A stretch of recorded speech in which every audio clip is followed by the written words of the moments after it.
Welcome to Let Freedom Ring. Before we do anything, I just want to address this because I just noticed today is the 10-year anniversary, the end of one of my favorite shows of all time, The Office. And I cannot believe it's been 10 years, so I just wanted to address that because that's like, time is just, I don't know. I don't get it. It moves really fast. But my guest this week, making his third appearance on the show, Pleasure Pete Mancaro. Welcome back. It's good to see you, my man. Yeah, you too. Good to see you. No, happy to have you back. How you been? It's been about, I was looking at the records, it's been about a year. How are things been since your last episode? First off, it doesn't feel that long. Yeah. But I've been great. I've been busy. A lot of stuff going on. Usually I have, music stuff to talk about, which I always do. But been adding to that lately. Did a little bit of acting last year. For most of the month of October, actually all the month of October and a little bit of November. It was about a 40-day shoot. Okay. But yeah, I got to be in a baseball movie, and I got a little bit of revenge for being so bad at baseball growing up. So I got to look like I was only kind of bad at baseball in a movie. So it was great. Yeah. And yeah, it's the first time I've ever worn a first baseman's mitt. Really? Yeah, I was always so bad at first base, it never really made sense to buy a dedicated glove for it. But, I was bad at baseball all around. So this was nice. It was my revenge tour. I had to work hard at being not very good at baseball. So that's how bad I was. So actually taking it seriously, I'd say starting last summer, maybe spring, I was out there with the director of the movie and friends sometimes, like taking ground balls and doing drills and doing BP and that was just to make me look like I played first base on a men's league team. So if you can get the idea how bad I was to start, but it was great. So I've been doing a lot of that, a lot of music stuff. Got a few little things that I'm going to release probably this spring. Brady and Carlos, if you're watching, hopefully this spring. But I'd love to drop some new stuff. So I've got a lot in the chamber. And everything it's just been fun. It's been a fun year. It's been busy, but it's been fun. Nice. I got to ask about this movie because that's cool you say that because there's like this video going around Instagram right now about who really did, they never showed Wesley Snipes like throwing a ball in Major League because he literally couldn't do it. And the guy who played... oh God! Like he hit an actual home run. He was hitting these home runs in the movie Major League. The guy was like Jogu. You know what I'm talking about. Yeah.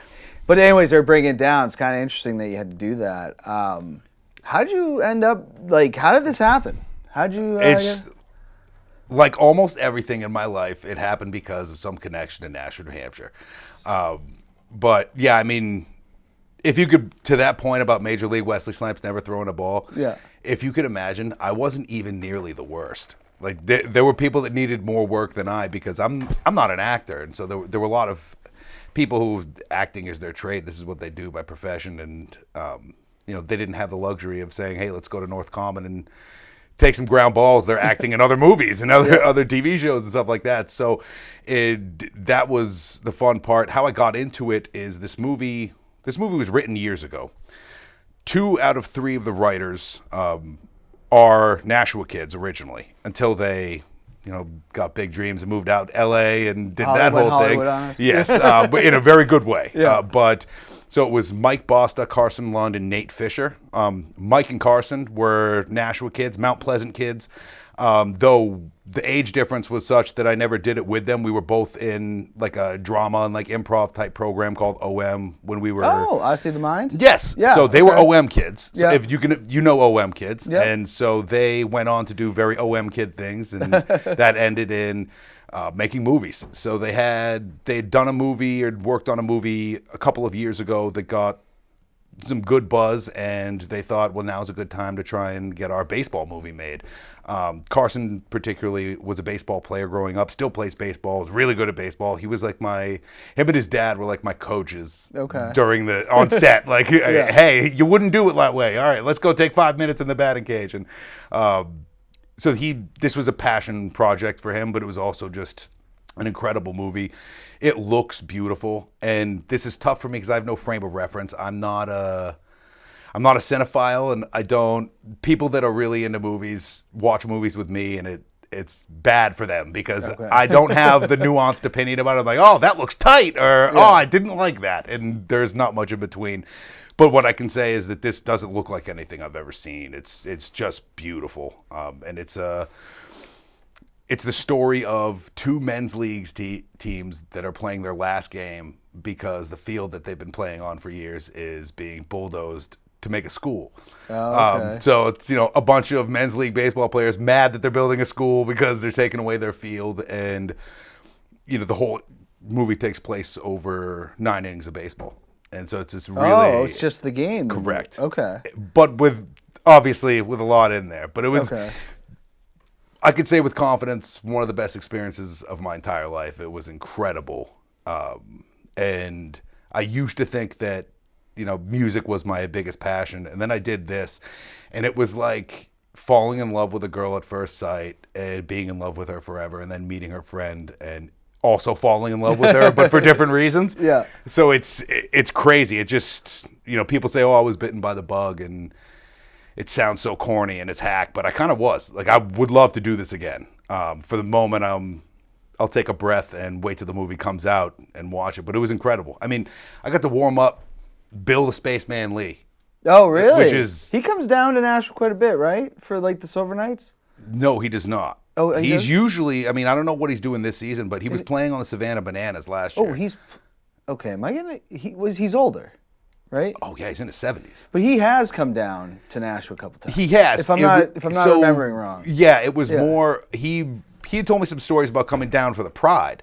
Okay, maybe that tells you where the years get blurry for me. And what's funny is when I was talking about the Pride, I'm bringing up all these players, my favorite players, growing up in the Pride, DJ Boston and Sam Horn and all, and Glenn Murray.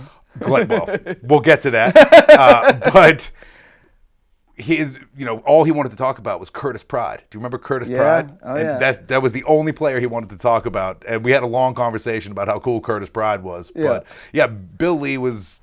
I found a kindred spirit in Billy. That was a really incredible experience. But yeah, that's just one tiny little slice of, like, every single day on set was incredible. I made friends I'll have for the rest of my life.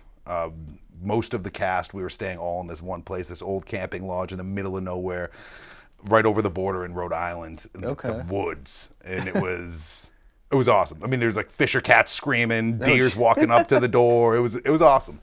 It was an incredible experience. What is the name of the movie? Ephus. Ephus. Okay. After the old slow pitch, which we just saw the other night when the Sox had to put an infielder on the mound and he threw a 36 mile an hour Ephus. I couldn't believe it right over the plate. But yeah, that's kind of, well, there's a lot of tie-ins that. You'll see the movie. This is my first movie, so I don't know exactly what I'm supposed to say and not supposed to say. But yeah, we don't want to put spoilers. Yeah, no spoilers. But yeah, the movie's called Ephus. Okay. And I wish I could tell you when it's going to be out. I think that it's going to do the festival round first, and then again, I don't know don't know this business that well yet. When they have it out, we'll put it out on the page for sure. I'll let you know where to find it. Where the premiere is around here. And no, that's super cool. Now. Do you think now, like you said, this is like dipping your toes in it? Like, would you feel confident to be like, there's an audition, I'm gonna go try? Oh, 1,000%. Yeah. Oh, yeah. Yeah. Okay. I would. I mean, I don't know if I'm good yet because I've only done this one movie and it's not even out, so I haven't even seen myself on camera. But I fully gassed myself up. I mean, I would audition for sure. I'm in the process of kind of getting that stuff together to begin. The search for some roles that I think would, work for me. So if you're looking for, fat mid-30s with like a late 18th century facial hair type of thing, let me know. No, that's super awesome. I hope that you do get. I really do want to see this. I'm excited about it. It's funny because you brought up Odyssey of the Mind, and like, I was a huge wrestling fan as a kid. And you look back on things and you're like, man, I wish I wasn't like an idiot. Like, I probably would have enjoyed that. I didn't understand what OM was, so I never signed up for it.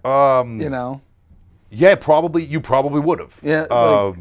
It was something that, again, just kind of happened to me. I'll never forget, I was sitting in Miss Smith's second grade class, and this very pretty teacher walked in and wanted to see me and this kid Joey, and she said, "Hey, we're doing this thing. I want you to be on my team." That she described OM to me, and she said 4 sentences, and yeah, I'm in. Whatever this is, I'm in. This sounds so cool, and it changed the trajectory of my life forever.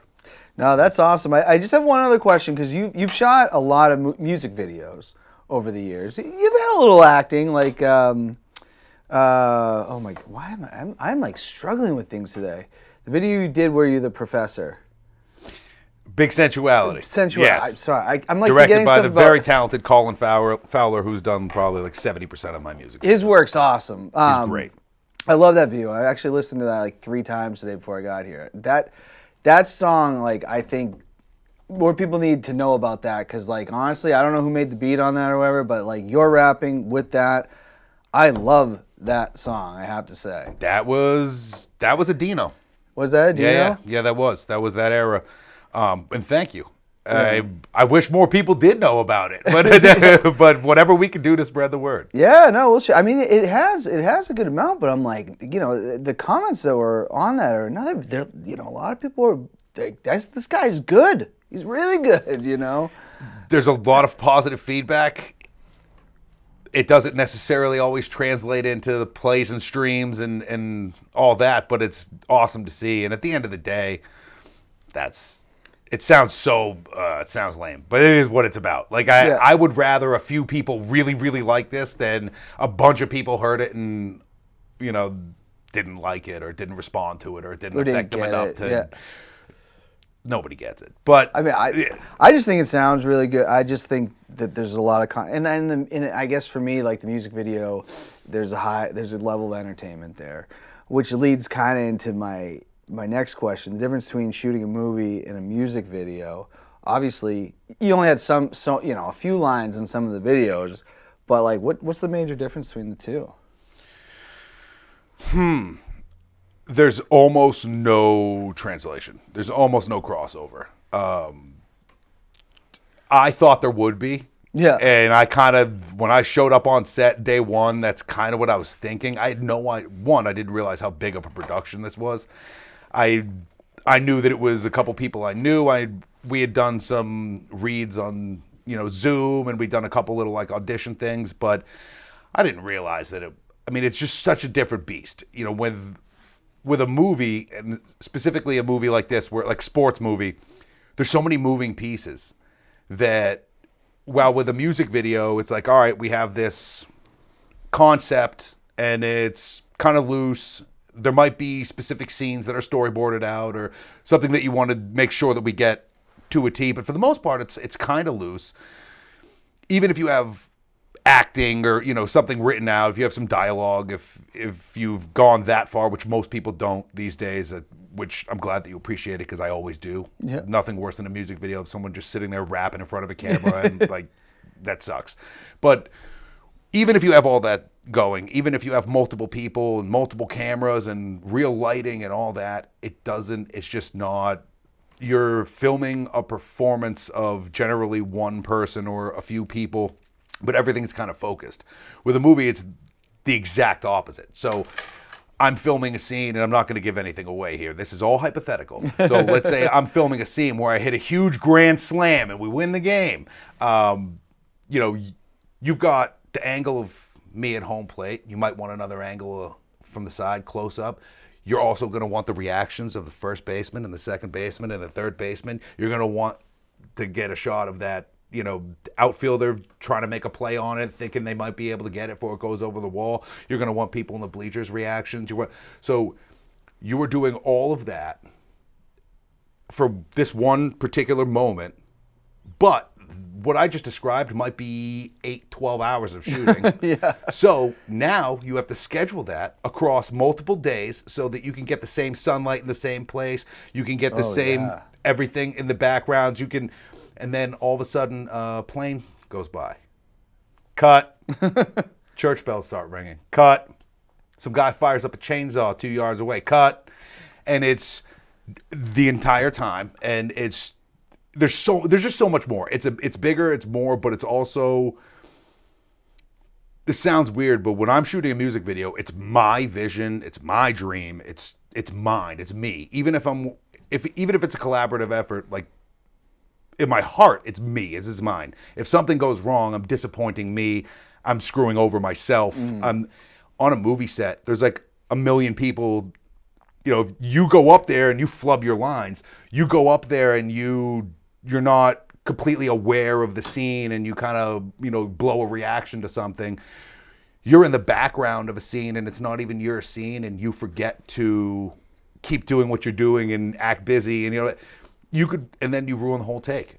And then you ruin this guy's whole day because he was hoping we would wrap early, and, you know, he wanted to go see his wife. And then this production assistant has to go chase down some guy with a weed whacker because you took too long and now somebody's mowing their lawn. And so it's high pressure, and you don't want to mess. It's someone else's dream, and it's so many other people's dreams. It's writers, it's directors, it's cinematographers, it's, you know, costume people, it's prop masters. It's just, there's too much to go wrong. When it's my music and when it's my video, it's kind of what I want it to look good, but it's going to look like whatever I say it's going to look like, and at the end you're none the wiser.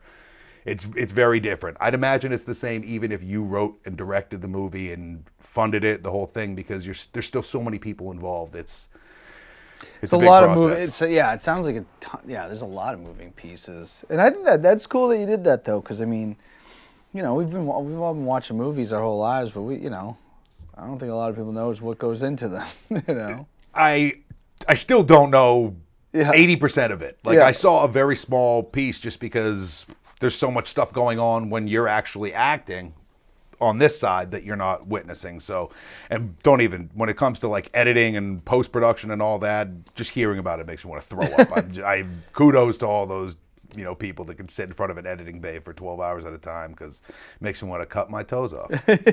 Well, I'm super excited to see that, so I can't wait for that to come out. But I do want to talk about something. I kind of saw an Instagram video you had posted yourself. I think you were cooking dinner, talking about, and it was interesting. It was anti-art. You're very critical of rappers out there going along with fads, reusing beats, and just kind of rapping over them, just putting stuff out. What frustrates about you? And you'll probably be able to elaborate more, but like, what makes it anti-art in your opinion? Well, first things first. I probably used that term a little loosely. You know, not that I wouldn't stand by it, but sometimes I could throw that around when something is upsetting to me. Okay. I think that, so in a bigger sense, the state of popular music, hip hop is the most popular music on earth. So at this point, there's not much of a difference between pop music and hip hop music, in the sense that the biggest hip hop song is now also the most popular song. There is no Britney Spears to take over a Jay-Z. It's all the same now, for the most part, in the mainstream. There is this trend, which I don't think is unique to hip-hop. I think that you see this right now in writing and in movies and in TV, where nobody really wants to, and I think that you could assign different reasons for it. I think it's cowardice. I think that nobody wants to have an original idea. Everyone is afraid to put out their original idea, because if you put out a remix of a song that was really popular 20 years ago, and this isn't anything new. Puffy was doing People it in were the complaining 90s, about Puff Daddy doing this when we were kids. Yeah. And, you know, arguably it was true then. And people had valid arguments to it. But if you put out a song that, you know, this is going to make me sound so old and dumb, but the girl that, I think it was like last summer, maybe in the fall, she had, she redid Mariah Carey Fantasy. Yeah, and Mariah's still on that from somebody else. Yes, and ODB also did a remix on it, but whatever. That was probably like, I don't know, Tom Tom Club or something like that, you know, originally. But that song, I thought, decent hit, catchy, fine, cool, big. You know, people really responded to it. Very popular, moved her career to another level. You see this play out over and over and over again. But I think that it's gotten worse than it was when we were kids it's not these new generation. It's not that. It's that that was something that was kind of unique to hip hop in the sense that it was a formula, and a lot of people used it as a way to you do the recognizable beat, get the notoriety. Once you have the notoriety, then you could actually do some shows, make some money, tour. You could put out a full album, put out a record of more in line with what you want to do, yada yada. It's a formula. Right now, you're seeing it in music and in TV and in movies and in, for every, new cool idea that you see, even if it's not a good movie, it might turn out to be trash. But for anybody taking a chance, you've got 3 movies that are just reboots from something from the 80s or the 90s or a continuation of an existing story. It's like, well, no, I can't do my own murder mystery. I have to do a fan fiction version of what would have happened if, Silence of the Lambs met John Wick. And I mean, it stinks. And I see that. I take it personally when it happens in hip hop music because that's something I've been doing for a long time. I'm sure that if I was a writer, director, or something like that, I would take it really personally when it's like, oh, of course we can't come up with a cool new, movie. Let's just do another Ghostbusters, or let's do yet another Marvel movie. And I don't mean to pile on the Marvel people. I know Marvel's pretty bad. I mean, I love Halloween, and they, there's like 16 of those. They had a good new franchise going, and they messed up the ending. So I don't. We've done an episode on that. I don't want to get into that. Yeah, no spoilers. I haven't seen it. But yeah, I mean, so to answer your question, as always, in a roundabout way, yes, I do think that it is anti-art to solely rely on that formula, or even. Maybe not anti-art, but I think it's very lame to rely on that to be your breakout, because your breakout should be you. Your first impression on people should be you, and that's decidedly not you. It's whomever did the original, or even not original, in some cases just the previous iteration, because it's been done 3 or 4 times. With all that said, I still have no problem with people doing a reinterpretation of an old song. Where I have a problem with it is when you make it your identity in music, and when you've made it your, hey, this is my. We have people right now that, and anybody's path to music, cool. I'm not gonna hate on it, as they say, but when people put out a single kind of in that vein, and they obviously have money behind it enough to get the clearance and the whole 9, blah blah blah, and then you see stories like, oh yeah, my first performance ever was South by Southwest. Like, you'd never gotten on a stage before that. You just put out a single, and you're just a hit. Now you have elevated yourself above artists that have been doing this for 30 years and could never get that stage. And it's not necessarily about if you're better or if you're cool or whatever. It's people recognized that beat.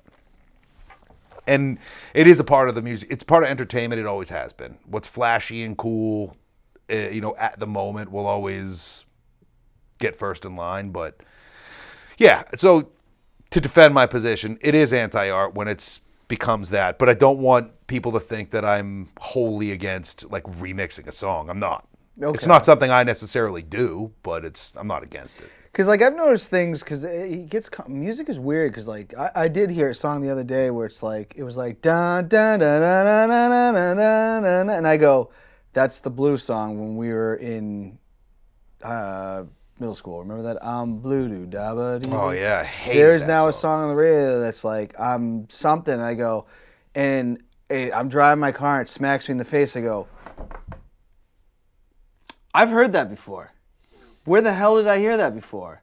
And then I go, your brain starts going, 23 years ago, that song was on the radio, and now they've just, taken it. But yeah, 90s nostalgia is big now. It was, 70s and 80s when we were kids. True. And that's just, it stinks. Stupid people and people with no taste are always going to dominate what the trends are, and for the most part, that sounds awful to say, but it's true. It's usually, and I don't think this has changed, what we heard, kids like us, what we heard on like Kiss 108 FM, we always hated, no matter what it was, from age 10 to Chris Warren to right now. there. I mean, yeah, just, anything on the radio. No, that's horrible. No, Have you heard this? because that is, I mean, it's just being cool. That's part of it, man. The radio stinks, and that's why we always listen to like college radio and stuff like that, and thought we were cooler and better than everyone, and I still think that. Just with music being like, did you have any take on the court case with Ed Sheeran and the Marvin Gaye estate, where they're trying to say that? I feel like they're trying to cash in on like Marvin Gaye didn't make every chord on, like, did you hear about this case at all?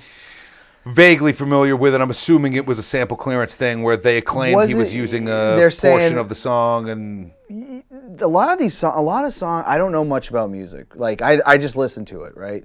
But a lot of songs just spawn off of certain chords and certain things like that. And they tried to sue him because they were saying that his song Out Loud was too close to Sexual Healing. And then I listened to it, I go, I guess, but not enough to sue him. He ended up winning. But like, are we getting to that point too? Is there just so many songs out that you are going to have a lot of things that are going to sound similar? There's only so many things that can come out, right? I'm not familiar with the Ed Sheeran song, so I couldn't tell you if I personally thought it was close. Okay. What I will say, and again, I don't know this particular. There's only so many musical notes. Yeah. In existence, they're not inventing new notes every day. So there is going to be some crossover. And again, I don't know this situation particularly. What I will say is that if Ed Sheeran used anything even remotely close to a Marvin Gaye song, then yeah, absolutely. The estate should be going after him for every single dime owed, via the publishing, whatever it is, because, I mean, that's also part of it, is that there might only be so many notes, but if that guy recorded those notes first and published that song, then that's how it goes, man. Well, he did win. They did beat Pharrell a couple years ago. Pharrell had a song that was very similar to a Marvin Gaye song, and they won in court. I think what it all stemmed from was Ed Sheeran was playing his song, and like you go to a concert and they'll start playing an old song and just mix it, not mix it, but so he did that. He did Sexual Healing. He was doing that at his concerts. Family saw that and said, "Oh wait, it's because the songs are so similar," and then tried to sue him. They lost. Like I said, they did successfully sue Pharrell though, and Pharrell was like, "I don't know, I must have listened to that before I recorded this." Yeah, and also, I mean, part of that is that music, the progression of music, like anything in culture, it's open sourced in the sense that that's how people progress and learn and move on. If it weren't for people looking at something that someone else did, like, hey, that's cool, that's better, and then doing their own version of it, or doing that, or improving on that, then nothing would ever. We would still be banging rocks together and painting aurochs on caves and stuff. It's just the way it is. And similarly, I think that music's probably the same. If people weren't taking inspiration from each other and using that to inform their own music would be stagnant and it would never progress. You get into murky waters when someone makes music for a living and they make a living off of the publishing from a song that you have now piggybacked on to make a hit that you're now making as much or maybe even more sometimes money than them.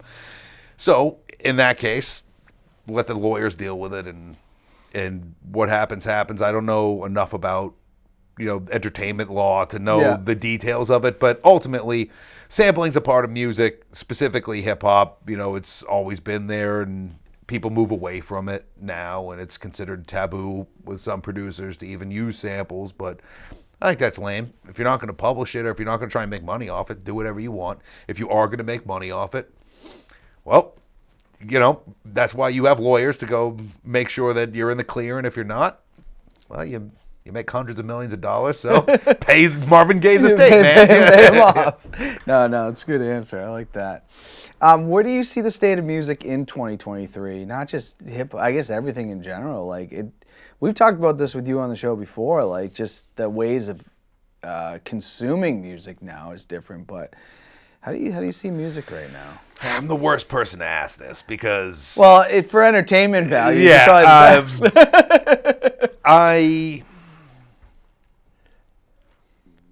I mean, it kind of goes back to our point from a few minutes ago. I feel the same way I did when I was 10 years old and the same way I will when I'm 90 is that this stinks. Let me show you what's actually good. And then on top of that, I can write better than this. I just wait till they hear mine. And that's my opinion on, that's why who I am, which I stink. I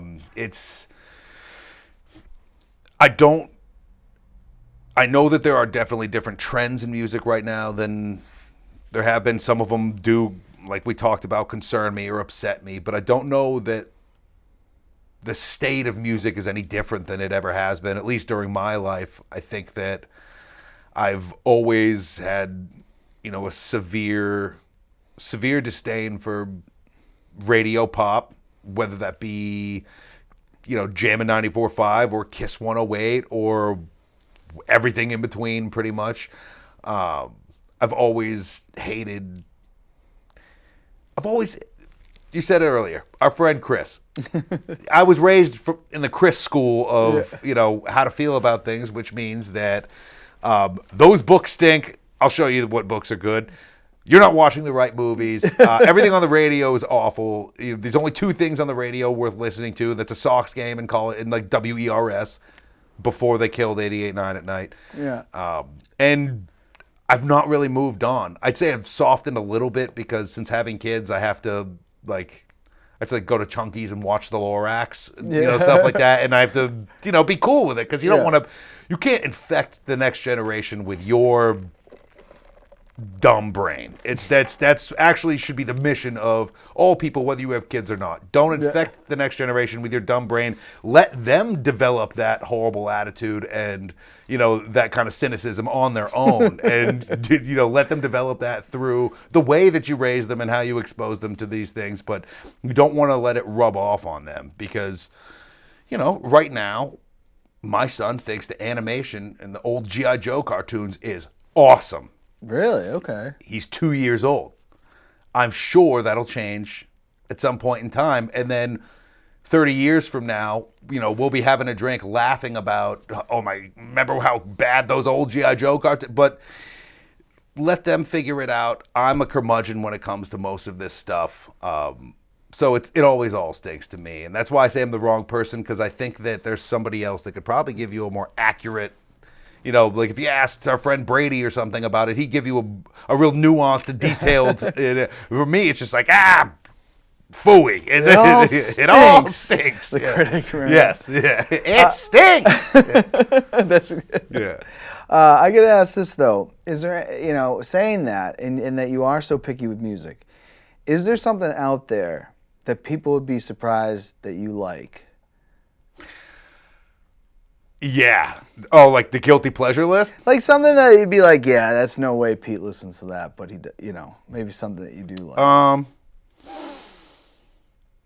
Yeah, I mean, I think it would probably, it depends on who you ask, because there are different people that knew me in different ways in life that they'd probably be surprised to see as much like punk and alternative rock around, but some people wouldn't.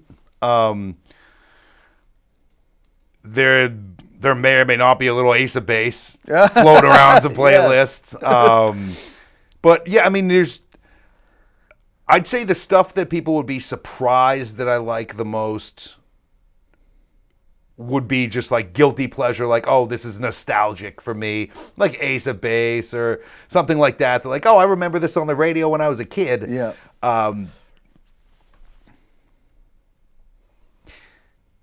What I will say is I plan on doing a few covers in the coming months that the song selection would certainly surprise people.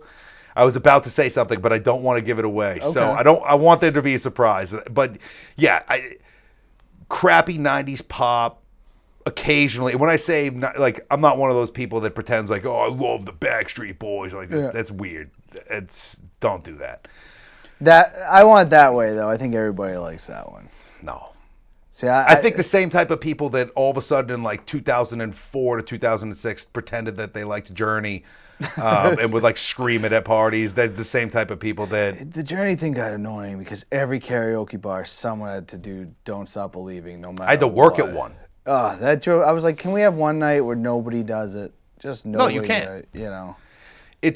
You can't have a karaoke night without somebody doing Journey, just like you can't have a karaoke night with a kind of pretty interesting looking fat girl with a cool hat and like horn rimmed glasses that's going to go do like Lisa Loeb and crush. And she's going to be the coolest person at the bar, but she's also at every karaoke night there is in the United States. So is Journey guy. So is guy that, you know, probably half bald, 45, works in a warehouse, goes to karaoke 3 nights a week to do the same like Alice in Chains song. And like, and I love all these. These are my people. Now we're talking this mi gente. But yeah, the Journey thing infected. The Journey thing is one that actually bothers me more than most. That Family Guy even made fun of that. They're like and I was like, Family Guy did a thing where they said they did the karaoke where everybody's doing that, and I go, that is so, because I was doing karaoke a lot. Not well, I can't sing, but I just love karaoke. Which guy were you at karaoke? Oh, I was Michael Jackson mainly. Bobby Brown, Love Me by Bobby Brown. Okay. But mostly this was in obviously my drinking days. I was just mostly a drunk guy. At karaoke that would let you sign him up for whatever you want him to sing. Oh, so you were just like dealer's choice. I'll do it. When you live across the street from the Grand Buffet, R.I.P. Grand Buffet, like I did for a little bit, I was there Friday, Saturday. Okay. It was great. I'd like to just not R.I.P. Grand Buffet. Yeah. No, don't rest. I never ate there, but I loved the GB. That was the karaoke empire of Nashua, in my opinion. I don't think anybody could hold a candle to how great Grand Buffet was. I don't know. I was always a Kegler's Den guy, so I never made it across the parking lot. I dipped my toes in there. I said, you know what? These aren't my people. I'm just going to walk next door. This is where you and I differ, my friend. Kegler's Den is my people. I feel like I could have been born inside of that bar. Well, the other thing is I suck at candlepin bowling, so, you know.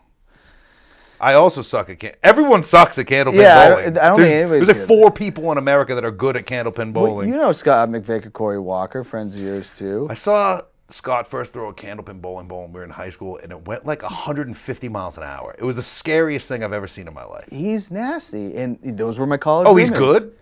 See, for me, being good just means I could throw it really, really hard. Back in 2011, they said, hey, we got this like fun bowling team. Why don't you come out, join the team? It's going to be a good time. You did Candlepin League? With Corey and Scott. They said it's just relaxed. I get there, they got Corey and Scott. When I find out they're the number 2 duo in the whole state, they had this kid, Corey. I think his name, no, not Corey. I don't remember his name. But his father was the like number 1. He used to be on the Winds of New England with Al Capralian, where they used to film Candlepin. Well, the kid's dad was like one of those bowlers, and people would go there to watch. He's like, what's his son doing? Is he any good? They go and watch. I sucked. And then, you know, at one point they told me, and I'll never forget it, it was the night that they killed Osama bin Laden. We're there, and we're like going into overtime, whatever the hell you doing bowling. And I'm like, I gotta work. It's already 11:30. I get in the morning. And one of the kid whose dad, and he was a nice kid, never yelled at me before, comes up, he goes, you want to go home? You got no heart! No heart! I go... Wait, was this because of the Osama bin Laden thing? No, well, I just remembered it as that because I didn't want to stay for one more game at 11:30. They want to do a roll-off. Did you, all right, had you already found out about the Osama bin Laden thing? Yeah. Okay, so like... Sorry, I never forgot it. I'm just thinking of you like in the middle of the bowling lane, like, thank you for your service. I literally was like, whoa, bin Laden's dead. But I also got to go home. And I got to go to sleep. At the time I worked at a school. I got to deal with kids in the morning. I got to go to bed. And this guy on the team, when I said that, he lost it. So he was serious. He lost it on me. And then I was just like, are you serious? Like, and then Scott and Corey are there like, They're also disappointed in you? Just disappointed. Yeah. And that was the one time I played in a Candlepin Bowling League. Well, you betrayed America. I mean, Yeah, you know. Sorry, that was a whole side tangent. You didn't let freedom ring that. I did not. I wanted to go home, go to bed, and they were really into it. You let the terrorists win. In a way, I did. In a way, I didn't. I will never forget that night. But yeah, he flipped out on me, and I was just like, "You guys told me like this was gonna be a fun little thing," and it just. Anyways, I gotta ask this. Okay. we mentioned Brady Watt. Yeah. He does a YouTube show, or yeah, I guess it's YouTube, right? Yeah. Bass and Bars. He's had a lot of episodes. I think he just hit 50 at some point. He wanted to have 50 Cent on. I think he had a push to get 50 Cent on the 50th episode, but I don't know if it didn't work out or whatever. I'm not a huge 50 Cent fan, so. But what do you think of the show that he does, and has there been any favorites that he's had on there that you really liked? Oh, I love Bass and Bars. Favorites.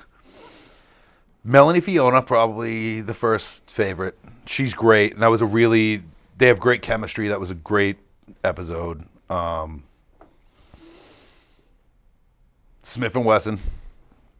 It was iconic song, one of my favorite groups of all time, so that one was just really cool for me.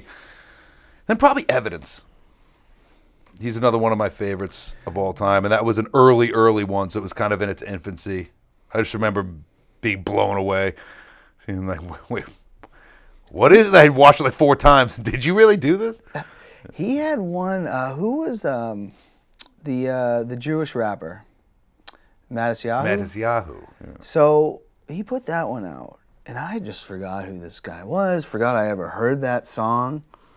But he looks decidedly different. Yeah, you would have. He kind of took everything off. Heard that one. I was like, that was my personal favorite one he's done, and he's had artists on there that I'm like lifelong fans of, but for whatever reason, that one. That was a good one, and also, I think that you're not alone. A lot of people really loved that one. A lot of people I know also, that's like their favorite one. They really flipped out when that one came on. My choices, again, reflect my dumb brain. Like? What I like, but also there's always like 5 different side reasons why I choose the ones I choose. But Matisyahu was a just really, really good one, and I'd say most people are in that camp that's their favorite. It's really cool. He's had all kind. I mean, he's had Exhibit. I wish I should have wrote these down, but he did. Wow, I suck tonight. Exhibit was a very cool one. Yeah. I'm still love what I would love. My fantasy Bass and Bars would be Brady and Flea teaming up doing a Red Hot Chili Pepper song. That would be really dope. Yeah. I bet he could get him. Anthony Kiedis singing. Yeah. That'd be cool. I think he could pull that one off. Yeah, of course he could. He can do anything he wants. He does. When he did post a thing about 50 Cent, I don't know 50 Cent.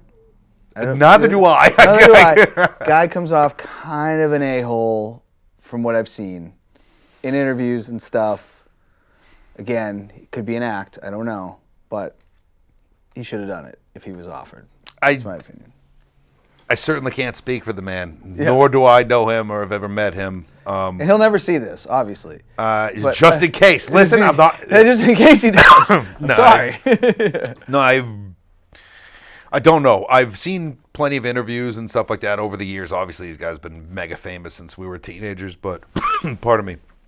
I think that he's someone that has had a really, really successful career and played the game right. Like he made the right money, yeah. He made the right moves. He stuck with the right people. He made a lot of great decisions. I feel, again, this is not, I'm not trying to make some kind of point here. I'm not very familiar with his catalog. I've heard like the radio hits and that's it. So I can't really speak to like, oh, he's this amazingly talented writer or anything. He could be. I know there's a lot of people that I respect that really like him. I just was, I was listening to like Ari the Rugged Man and like Vinnie Paz at the time when he was blowing up. So it wasn't exactly my thing, but that would have been cool. But also Brady's a rock star, so it doesn't. Not that it doesn't matter, but it kind of doesn't matter because there's going to be another incredible, monumental artist doing that show next episode, or they're pretty much every episode. So it would have been cool because 50 Cent 50th episode. But yeah, you're right. And as long as I get the 69th, we're good. As long as I get the 69th. I would like to see that one. For sure, but I do really enjoy those, and when he releases them, it's always like, oh, who's he got now? Like, you know what I mean? So keep doing what you're doing, Brady. Those are a fun watch. All right, I want to get into one of my favorite segments of the show, which I don't think you've done this segment before because it's newer. It's called Buy or Sell. I'm going to give you a word, a thing, a person, anything. You're just going to tell me, are you buying or selling? But you got to tell me why. So it's basically like, all right, am I positive on this or negative on this? Yeah, I'm buying that up. Because I don't have any money. You don't actually have to buy. All right. It's a figuratively, buying. Yes, very sensual. This one, a lot of music people are using it, but a lot of content creators are using it. But there's an app or whatever it is, TikTok. Have you heard of TikTok? Would you buy or sell TikTok, and why? So, and there's some people that I work with that don't like when I talk like this, but I hate it. Pardon me. I hate it. I think it's awful. I think that it's one of the worst ways to communicate with anybody, let alone a fan. I think that it's gross to me. I was pressured into making a TikTok last year for, promotional reasons for music stuff. I did it for all of 3 hours before I realized I hate this so much and I'm never going to participate in this. I'm just not going to do it. I'm not going to do a duet with some stranger on TikTok. I'm not going to do a silly dance. I'm not going to do a video where I'm pointing up and pointing like this. Like, did you know that 30%? Never, ever. It's never going to happen. I'd rather bash my head into a wall 100 times in a row every day for the rest of my life than even have that on my phone again. Sell. All right. Oh my goodness, I forgot to ask a question, but that just reminds me. Ricky Graham said hi on the post. Oh, how's she doing? She's doing well. She actually was a guest not too long ago. Yeah, she's doing really well in North Carolina. And North Carolina. She's been there now, and she's sober like I am, a lot longer, obviously. And then Scott McVicker had a question about Coach Horn, how big his hands were. So it's. I wish I could lift my chair up because the bottom of my chair is about the palm size. But yeah, Coach Horn, our football coach, growing up at junior high, one of the greatest human beings of all time. I mean, not joking, not exaggerating. His hands were probably twice as thick, fingers twice as thick, and then put another 3/4 of an inch on each finger. But his palm was like this thick. It was just a muscle or something. It was bizarre. He would crush your hand. He was a scary guy. He was also one of those, why are you so strong and in shape for being so old with 16 fake knees now? He played for the Broncos, if I'm not mistaken about that. I think in the Oilers too, briefly. Yeah. So what a day for me. I forgot to put the fan questions in. It just dawned on me what came through. So, buy or sell Generation Z? What's the age of Generation Z? It's whatever isn't us, really. I think they started in... I think Gen Z would be 98, 97, 98 to I buy because... We're screwed if we're just discounting the whole generation before us. I mean, I can barely use a computer, and no. We need the kids. We just need the kids to be not lame. Don't listen to Kiss 108 all the time. No TikTok. Buy or sell the Nashua Performing Arts Center that they just finished? Buy. I think it's a great thing for downtown. I think it's a great thing for the city. I was a little nervous when the original acts that were booked came out, the first few. Thought, oh no, because I want to support this so bad, but there's nothing that I want to see. And immediately they started rolling in where it's like, oh, okay, yeah, I'll go see David Sedaris. Like, oh, cool, I'll go see this, folk music thing. I think that it's a really positive step. I want to see what kind of stand-up comedians they bring, because that is the perfect size venue for a, decent size stand-up tour. So I love it. Buy. Support it. Love it. I think the whole city should embrace it. Downtown should embrace it. And I'm sure you remember when we were kids, Main Street was a ghost town. Yeah. Every other building was unoccupied, boarded up windows, businesses that have been closed for years and years. Now all of a sudden there's an actual nightlife. There's people walking around. There's places to get lunch, which that didn't even used to exist when we were kids. And now there's a performing arts center and this snazzy new building right across the street. They just built these like really nice apartments in that old bank. Yeah. And it's looking up. Now, granted, I can't afford those new nice apartments. I can't afford some of these restaurants on Main Street. It doesn't mean that they're not good, that they shouldn't exist, that they're not positive. I think the Performing Arts Center is great. Buy.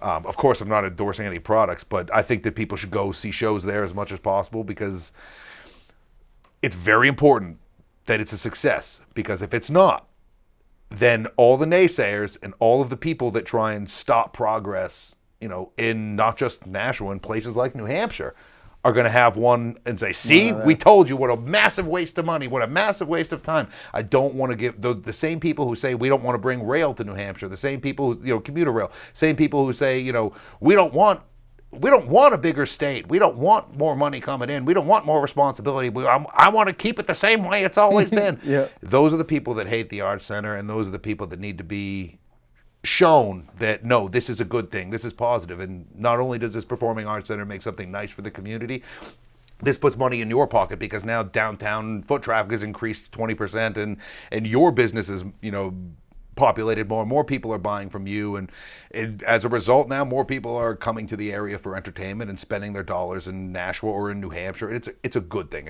I don't see any negative to it, providing that it is continued to be managed in the right way and with the community in mind. I got to get down to that too, and because I think that's really cool. I know that was a work in progress for a while, so it was, but in the grand scheme of things, they got it done pretty quickly, considering everything that was involved and how much fundraising and how big of a project it was. No, it looks cool, so I'm excited about that. The Nashua Garden was recently up for sale. I have noticed a decline when I've been there. It's been a while. I haven't been there since I've been home, but I noticed that things didn't look on the up and up there. And then I saw it was for sale. Are you buying or selling the Nashua Garden in 2023? Well, that's an interesting one, because we're kind of literally talking. If I had that kind of money, I would 1,000% buy the garden. The garden's very special to me. It's very important to me. It's somewhere been drinking at the garden since we were 16. What are we gonna say? But it was joking. This kind of. Yeah. So been performing at the garden for decades. Love the garden. I'm not going to disagree with your assessment, but there's not a bone in my body that could say anything negative about a downtown business. I'm not going to kick anyone while they're down. I would still go. I'm just saying I brought someone there and was like hyping it up, and then I got there and what was going on, I went, crap. Yes. What I mean? Yes. Because I love the garden too. I have a garden T-shirt I wear. Okay, so I would say buy. Yeah. But a literal buy. I wish I could buy the garden so that, yeah. Shit, I'll come work for you for free. We should just all chip in. We'll make it a co-op. Yeah. Last one I want to ask right now. If it ever were to happen, it's never going to, but I got to ask. There was a band, Chris Warren, Derek Talbot. Wounded Soldiers? Wounded Soldiers. If it ever came back, or they even did a one night, would you buy or sell any type of music those two and others in that band could do together? I would drain my my family's savings account to make that happen. One condition: that my boys from my grade came through, and it was also a double billed one-night reunion of Ava Cream, which was Wounded Soldiers was the best band in our high school. Ava Cream was a really, really, really close second, and there were times when it was like this. I'd say Wounded Soldiers was always number one, but boy, Ava Cream could play, man. Those kids were awesome. Awesome, awesome, awesome. So yeah, bye, but they would have to get Eric and Whit and all the boys together and dust off the old instruments and get Ava Cream for one night to at least do a doubleheader. Do it at Fody's. We'll pack the No, place. no. Greeley Park Band Show. Ooh, okay. I just wanted to bring the nostalgia of Fody's. Fody's won't be able to handle that crowd. No, I love that. But I would love to see that. And I always, I remember when they broke up back in like 2006 or 7, I was like, oh, man, this was a lot of good, this was fun. Yeah. But anyways, Pete, I really appreciate you coming on. It's Thank you always for a blast having to me, have you. Is the Pleasure Dome stuff up still? So the full website is temporarily down right now because I'm actually making a new one right now. Well, I should say someone's making me a new one, as we discussed. I could barely use computers. So pleasurepete.com will be back up shortly. There's still a website up. You can still contact me there. But we're redoing the shop and all that, and redoing an events page so you guys can stay tuned. But yeah, so find me there. EFIS, the film, will come out hopefully fall, I want to say, but I'll keep you updated, and maybe I'll come back for the premiere of that. We could talk baseball when I'm allowed to discuss stuff a little more. Yeah, absolutely would love that. We'll have you back soon. So everybody out there, have a wonderful week, and until next time, let freedom ring.